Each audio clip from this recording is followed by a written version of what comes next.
फल स्क्रीन। रानी लक्ष्मीबाई ने अपने राज्य झांसी की स्वतंत्रता के लिए ब्रिटिश राज्य के खिलाफ लड़ने का साहस किया और वे बाद में वीरगति को प्राप्त हुई। लक्ष्मीबाई के वीरता के किस्से आज भी याद किए जाते हैं। रानी लक्ष्मीबाई ने अपने बलिदानों और साहसी कामों से न सिर्फ भारत देश को बल्कि पूरी दुनिया की महिलाओं का सिर गर्व से ऊंचा किया है।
झांसी की रानी लक्ष्मीबाई की जीवन देशभक्ति, अमर और बलिदान की एक अनुपम गाथा है। बता दें कि भारत में जब भी महिलाओं के सशक्तिकरण की बात होती है तो महान वीरांगना रानी लक्ष्मीबाई की चर्चा जरूर होती है।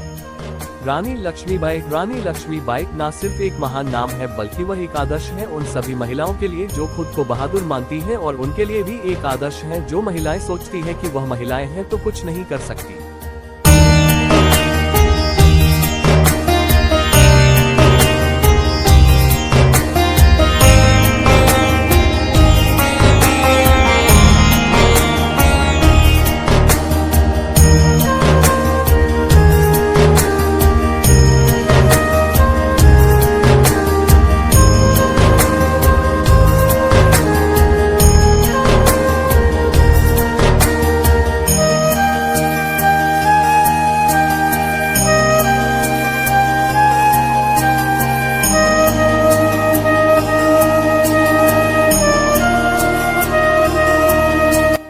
देश के पहले स्वतंत्रता संग्राम में महत्वपूर्ण भूमिका निभाने वाली रानी लक्ष्मीबाई के अप्रतिम शौर्य से चकित अंग्रेजों ने भी उनकी प्रशंसा की थी और वह अपनी वीरता के किस्सों को लेकर किंवदंती बन चुकी है।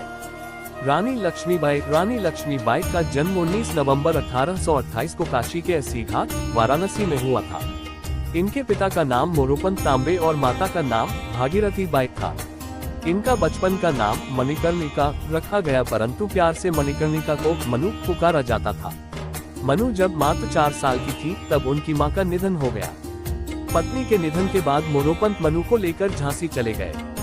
रानी लक्ष्मीबाई का बचपन उनके नाना के घर में बीता, जहां वह छबीली कहकर पुकारी जाती थी। जब उनकी उम्र 12 साल की थी तभी उनकी शादी झांसी के राजा गंगाधर राव के साथ कर दी गई। रानी लक्ष्मीबाई की शादी। उनकी शादी के बाद झांसी की आर्थिक स्थिति में अप्रत्याशित सुधार हुआ। इसके बाद मनु का नाम लक्ष्मीबाई रखा गया। अश्वारोहण और शस्त्र संधान में निपुण महारानी लक्ष्मीबाई ने झांसी किले के अंदर ही महिला सेना खड़ी कर ली थी, जिसका संचालन वह स्वयं मर्दानी पोशाक पहनकर करती थी। उनके पति राजा गंगाधर राव ये सब देखकर प्रसन्न रहते। कुछ समय बाद रानी लक्ष्मीबाई ने एक पुत्र को जन्म दिया, पर कुछ ही महीने बाद बालक की मृत्यु हो गई। मुसीबतों का पहाड़। पुत्र वियोग के आघात से दुखी राजा ने 21 नवंबर 1853 को प्राण त्याग दिए। झांसी शोक में डूब गई। अंग्रेजों ने अपनी कुटिल नीति के चलते झांसी पर चढ़ाई कर दी। रानी ने तोपों से युद्ध करने की रणनीति बनाते हुए कड़कबिजली, घनगर्जन, भवानी शंकर आदि तोपों को किले पर अपने विश्वासपात्र तोपची के नेतृत्व में लगा दिया। खूब लड़ी मर्दानी वो तोप। 14 मार्च 1857 से 8 दिन तक तोपे किले से आग उगलती रही। अंग्रेज सेनापति ह्यूरोज लक्ष्मीबाई की किलेबंदी देखकर दंग रह गया।